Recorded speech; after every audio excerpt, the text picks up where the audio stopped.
I'm Erika. My pronouns are she, her. I'm based in Sydney and I'm here to chat about my film CUSP. Are you not even phased, like, at all? No. Clearly you're used to getting up and leaving, but when have we ever not held on to each other? Normal. Is this it? We're breaking up? No, we're not dating, so we can't. Maud, stop it! You're missing the point. I don't care if it's not the point. It's what it feels like.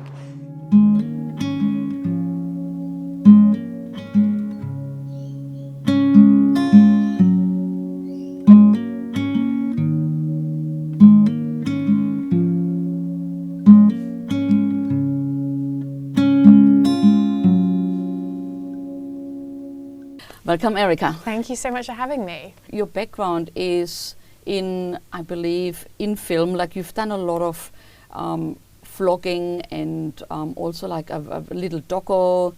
You've done a couple of other short films. Yeah. And is that your first queer short film that you've done? So I started as a child actor when I was very little, and then I went into YouTube vlogging when I moved to China as a teenager. It was a way to keep myself creative. But then my first release, so I went to film school, and my first released short was a documentary, which was about different age brackets and what they were most afraid of, and it was just a way to explore people and what makes them tick. And then I'd made other shorts throughout film school that are all in varying stages of development, but then CUSP was something that kind of fell out of me mid-COVID, and it just, yeah.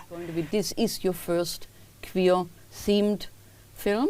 Is that It's right? my first released queer-themed film, but everything that I made in film school was queer-centred. I think I'm really passionate about having baked in queer characters that just happen to be queer. The story doesn't have to revolve around them being queer. I think that's really important to see and have representation on screen of people that their lives don't revolve around being queer. It's just the fact that they are and they exist. Mm.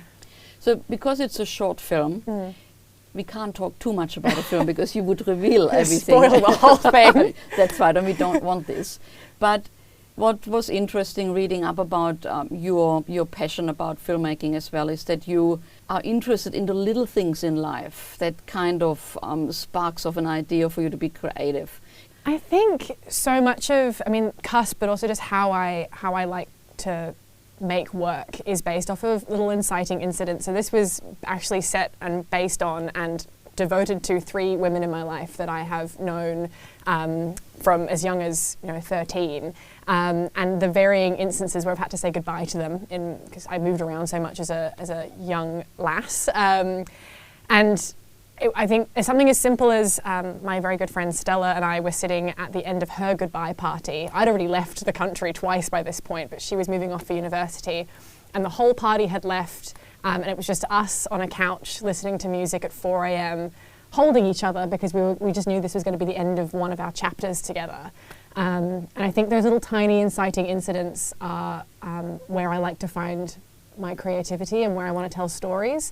It's small things. It's as simple as, you go outside and you hear someone playing an instrument in their house. It's just, you feel like you're in parts of other people's lives and getting to put your toe into someone else's world. I think that's really something I'm really passionate about. Next time it will screen is in St Kilda at Yes. the St Kilda Film Festival. Yeah. That's on the 11th of June, is that right? It is. It's really on my birthday, funnily enough. Oh, so wow. great birthday present being on that panel, yeah. You are now also on the board of Queer Screen, is that right? Yeah, I've been on the board since 2020. Oh wow, that's quite some time for being on the board. Yeah. And one thing that I was really interested in talking to you about, you looked after the pitch at one off, stage, yeah. or you're still doing it. I'm not Yeah. sure. Yep. Can you give young filmmakers some tips here about what they should be looking out for? I think originality, something fresh, something new. I think we're really passionate about young queer voices, both in Pitch Off, which is for shorts, but also the Completion Fund, which is for often first-time features. We're just, really passionate about seeing new stories, new people, new voices, something snappy. I think particularly in Pitch Off, the shorts, you don't have to go on for 12 to 20 minutes. You can go as short as 4, 6. Something that really punches you and gets you going, I think is really excites us when we see those come through the submissions. So that funding scheme, by via screen. How does that work? Because you've got a few different ones, don't you? You've got a completion. Yeah, completion fund and the pitch off. So pitch off both have external judges. Myself and my fantastic counterpart Mike, we help facilitate those judges, but they're industry professionals who come in with pitch off. We receive many submissions, and then we cull them down into a sort of a top 5, and then they go on to do a live pitching session opposite 3 industry professionals, and then they pick on the day after it's a 2 to 5 minute pitch, I believe, and then they have to do it live, and a lot of it is working on your pitching skills. It's really difficult to do, whereas completion fund is we see full packages, rough cuts, budgets, the full works, and then again some judges will come in and allocate up to, I think the last one was up to $20,000 to help finish off the edit or get marketing material going.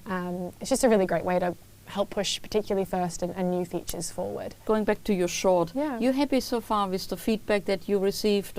It's been really interesting to me hearing the feedback on the film, because the relationship of the 2 main characters is so ambiguous. They're friends, have they dated before, what's their life been like, they've known each other for decades, and it's been really fascinating hearing people, particularly people that I know, watching the film through different viewpoints and putting their own spin on what's happened between them, be it that they're long lost lovers or friends that once dated or they've never dated at all. I love that the film is not quite clean cut on what the exact situation has been between the characters. Okay, so you're making me very curious now. That's the way, that's the whole idea about this little filming. Promoting it. All right. Now, you've got also a very colourful past, very fun past, it seems, or from the outside anyway. You grew up in China. Yes. And, I mean, you would have been such a standout. You're tall, you've got red hair. It's like, how was that? It was amazing. I often say I would not change how I grew up for the world. I was very, very privileged. My dad moved us over there for work. I moved when I was 13. So I really had all my formative teenage years in an international school with over 45 different countries represented around me. So you get to know so many different kinds of people. China was a whirlwind. When we moved, we moved to Nanjing, which is about 300 k's west of Shanghai. So when we moved, there was not very many foreigners, not very much English spoken, but we loved it. It was just, growing up in that environment was really special. And you're right, I think I could not leave the house without getting stopped for a photograph, which felt so bizarre. I've held many strangers' babies for photographs. It's just so lovely, and meeting these people, and as my Mandarin got better, trying to have conversations with people. It was just the most fantastic way to grow up. I was really curious to talk to you about that because I guess for most people here, all we hear about China is through the news, which is not very good. Yeah. And I always wondered what it was like for somebody to actually, live there as a Westerner and to experience the culture differently than just going there on a holiday or... Yeah, it's wonderful. The country is beautiful. It's just, I think I only have positive things to say. It's such a fantastic place to Would you easily go back? I think I would happily go back. Look, maybe not to live at this point because I spent so long there, but I often think about when the next time I'll be able to go back is. There was a film that I made about the town that I grew up in called This Is Nanjing, and I got flown out to Beijing to go to a film festival where it played, and it was really surreal having made this film about this town that I so dearly loved. And be able to go back over to China to watch it and play it amongst, it was for the Foreigners on China film competition, and it was just fantastic just to be around other filmmakers. That would be, there's an incredible, if you can call it so, competitive edge against, you mentioned before when you pitch, right? You need to have something unique and special, and you having lived in China, that is something that is really unique and special. Not many Western filmmakers have that experience. Yeah, it was really, I found it really hard making that film, that documentary, because I spent 5 years there, my family spent 8 years there, and I'd go back a lot. And I actually made it 2 years after I'd left, I came back for Christmas or something, and went around and shot the film with an old school friend of mine who happened to be there at the same time. And I found it really hard trying to articulate your love for somewhere when it was your home. It's not just trying to showcase somewhere I went on a holiday.